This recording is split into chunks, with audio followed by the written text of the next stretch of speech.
기독교 교육과 그다음에 리더십에 탁월한 기독교 지도자인 하워드 핸드릭스가 조직의 성장 과정을 아주 간략하게 표현했는데 그걸 3M 사이클로 그렇게 설명했습니다. 이 3M 사이클이라고 하는 것은 조직이 크게 3개의 단계를 거쳐서 성장하다가 쇠퇴하게 된다라고 하는 그런 이론이에요. 그러니까 대부분의 조직은 첫 번째 무브먼트, 운동으로 시작한다는 것입니다.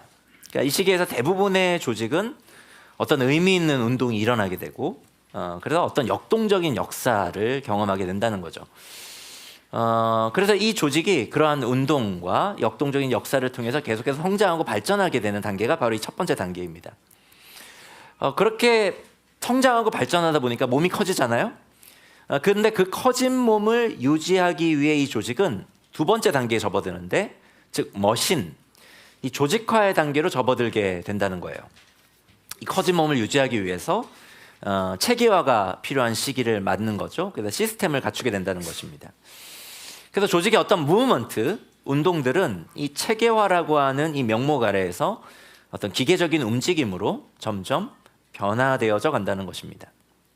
그러다가 대부분의 조직은 마지막에 마뉴먼트, 즉 기념비의 단계를 맞게 된다는 겁니다. 그러니까 과거의 명성에 대한 어떤 기념비, 과거의 역사에 대한 추억, 그에 대한 기념비를 세우고 그것을 추억하는 조직으로 전락하게 된다는 거죠. 그렇게 조직은 이 마뉴먼트에 들어보면 이제 점점 쇠퇴기에 접어들게 된다라고 하는 겁니다. 근데 우리가 신약 성경을 이렇게 연구하다 보면은 이런 3M의 세 단계를 거쳐서 점점 쇠퇴의 길로 가는 듯한 교회의 모습들을 엿볼 수가 있어요. 그리고 이런 조짐은 안타깝지만 한때 엄청난 부흥을 경험한 오늘날 여러 한국 교회들의 모습에서도 보이고 있습니다. 화면 한번 보실까요? 얼마 전에 이 목회 데이터 연구소가 발표한 자료인데요. 오늘날 한국의 전체 인구 중에 기독교 인구가 몇 퍼센트 되는지를 조사했습니다. 2024년에 조사했는데 2024년 조사에 따르면 한국 전체 인구의 몇 퍼센트 정도가 기독교 인구일까요? 이 자료에 의하면 16.2%의 인구가 기독교 인구로 그렇게 조사되었어요. 그런데 계속해서 지금 기독교 인구가 줄고 있거든요. 그 추세를 근거로 해서 이 머키 데이터 연구소가 2050년에 우리 전체 기독교 인구가 어느 정도 되는지를 한번 추정해 본 것입니다. 이 추정에 따르면 2050년에는 전체 인구의 11.9%만이 기독교 인구로 남게 될 것이다. 이렇게 얘기했고, 구체적인 수로는 현재 인구가 기독교 인구가 828만 명으로 조사됐는데 2050년도에 되면 한 560만 명 정도로 줄 것이다. 그러니까 약 268만 명이 이제 줄어들게 될 것이다. 이렇게 이제 추정하고 있습니다. 이렇듯 기독교 인구가 점차 줄어들 것을 많은 전문가들이 예측하고 있어요. 그런데 남은 이 기독교 인구들, 지금 줄고 있는 이 남은 기독교 인구들이 아주 빠르게 소형교회를 떠나가고 있는 것도 몇 가지 조사들을 통해 발견되고 있습니다. 다음 한번 보실까요? 이 자료는 한국교회 트렌드 2026 조사에서 50명 이하 소형교회를 다니는 성도들, 교인들에게 물었어요. 뭐라고 물었냐면, 당신이 출석하고 있는 교회는 코로나 이후에 교인 수가 줄었습니까? 늘었습니까? 이렇게 물은 겁니다. 그런데 여러분 보시는 것처럼 늘었다고 응답한 비율은 12.7%에 불과했고요. 줄었다라고 응답한 사람들이 38.7%. 그러니까 50명 이하의 소형 교회들이 대부분 많은 수가 지금 줄어든 거죠. 근데 이걸 좀 더 자세하게 분석해 봤습니다. 50명 미만 가운데서 30명에서 50명 사이의 교회를 출석한 성도들 같은 경우는 33.8%가 줄었습니다. 이렇게 응답했어요. 그런데 30명 미만의 더 작은 아주 작은 소형 교회들 같은 경우는 42.8%가 줄었습니다. 이렇게 응답했습니다. 문을 닫은 교회도, 소멸된 교회도 코로나 이후에 적지 않을 거예요. 그러니까 즉 소형 교회 가운데에서도 더 작은 교회가 감소하는 이 추세가 더 지금 심각한 거죠. 그런데 오늘날 이 한국 교회가 점차적으로 지금 빠르게 소멸되고 있고, 줄어들고 있는 기독교인들마저도 소형교회를 떠나서 지금 중대형 교회로 지금 이동해 가고 있는 것입니다. 그런데 오늘날 이 한국 교회에서 점점 빠르게 소멸되고 있는 것은 작은 소형교회만이 아니에요. 중대형 교회 중심으로 지금 빠르게 개편되고 있는 이 한국 교회의 토양과 기후로 인해서 한국 교회는 빠르게 소멸되고 있는 것이 있습니다. 그게 뭘까요? 그게 공동체입니다. 이 공동체 안에서 자연스럽게 엮어지는 관계와 어쩌면 그 안에서만 실질적으로 배울 수 있는 그 사랑이 교회 안에서 점점점 사라져가고 있어요. 그리고 그 자리를 뭐가 대체하고 있냐면 설교가 대체합니다. 조직이 대체하고요, 프로그램이 대체하고 있어요. 물론 설교, 조직, 프로그램은 나들목 동행교회도 있습니다. 이건 교회를 풍성하게 하는데 굉장히 중요한 요소이긴 해요. 교회의 건강함, 풍성함, 온전함을 위해 필요한 요소들입니다. 저도 지금 설교하고 있잖아요. 여러분 설교를 듣고 계시고. 근데 제가 좀 심하게 이야기하면요, 어쩌면 설교는 없어도 되지만, 어쩌면 조직은 좀 덜 갖춰줘도 되지만, 어쩌면 프로그램은 좀 부족해도 되지만 공동체가 없이 교회가 될 수는 없습니다. 그리스도 안에서 새롭게 가족된, 하늘 가족된 서로, 그렇게 그들 안에서 맺어지는 그 관계, 그리고 예수님께서 교회에게 명하신 서로 사랑하라고 하는 이 서로 사랑함 없이 교회는 교회일 수 없기 때문에 그래요. 그런데 오늘 한국 교회는 이러한 흐름을 타고 점점 교회됨이 퇴색되어져 가고 있는 것처럼 보입니다. 그런데 이러한 흐름에 저항하는 사람들이 있어요. 어떤 사람들일까요? 유명한 대형 교회들이 아닙니다. 바로 저와 여러분들, 우리 나들목 동행교회 가정교회들이 여기에 저항하고 있어요. 그리고 그 가정교회를 세워가는 우리 목자님들이 여기 앞장서고 있습니다. 우리는 이 가정교회라고 하는 이 공동체를 통해서 교회 본질을 지키고 있는 사람들이에요.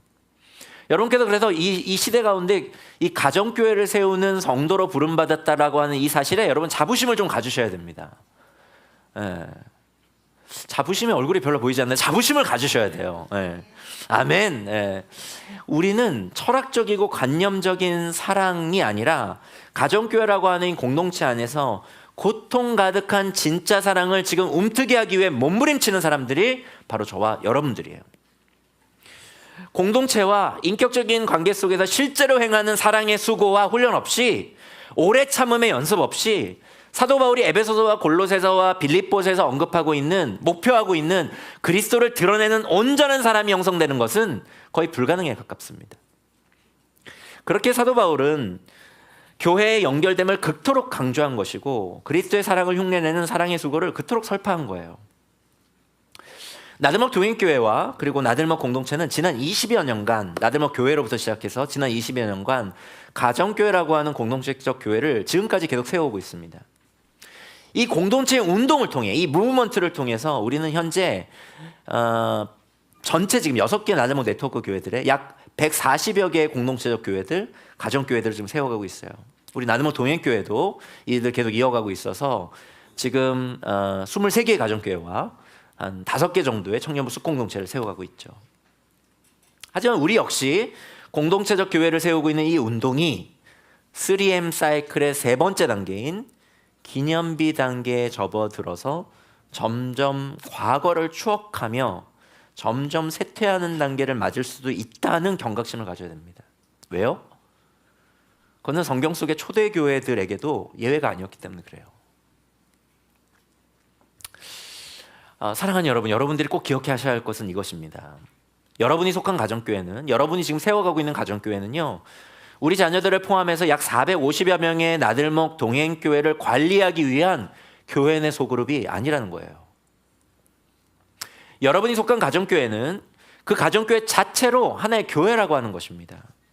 우리 에베소서 4장 11절에서 12절을 함께 읽어볼까요? 우리 같이 한번 읽어보겠습니다. 읽겠습니다. 시작. 그분이 어떤 사람은 사도로, 어떤 사람은 예언자로, 어떤 사람은 복음 전도자로, 또 어떤 사람은 목사와 교사로 삼으셨습니다. 그것은 성도들을 준비시켜서 봉사의 일을 하게 하고 그리스도의 몸을 세우게 하려고 하는 것입니다. 12절을 제가 다시 한번 읽어보면, 번역을 좀 살려 읽어보면, 그것은 성도들을 준비시켜서 사역을 하게 하고 그리스도의 몸을 세우게 하려고 하는 것입니다. 주 4세기 콘스탄티누스 대제가 이 로마에서 기독교를 공인하면서 교회는 권력을 얻게 됩니다. 더 이상 숨어서 은밀하게 신앙을 이어갈 필요가 없었어요. 그리고 교회는 점점 거대한 권력 조직이 되죠. 그리고 난 어떤 일이 일어나게 되냐면 이 로마의 제국주의 시스템이 이 교회 내에 스며들게 됩니다. 그래서 결론적으로 어떤 일이 일어나냐면 성직자와 소위 평신도의 구분이 생겨요. 평범한 신도, 어쩌면 특별한 부르심을 받은 사제와는 구별된 일반 신도, 이 평신도라고 하는 단어는 성경에 없는 단어입니다. 여러분 신약 성경 찾아보세요. 그런 단어가 어디 있는지. 없습니다. 성경은 성직자와 평신도를 전혀 구분짓지 않아요. 그 근거를 저한테 가져와 보십시오. 없습니다.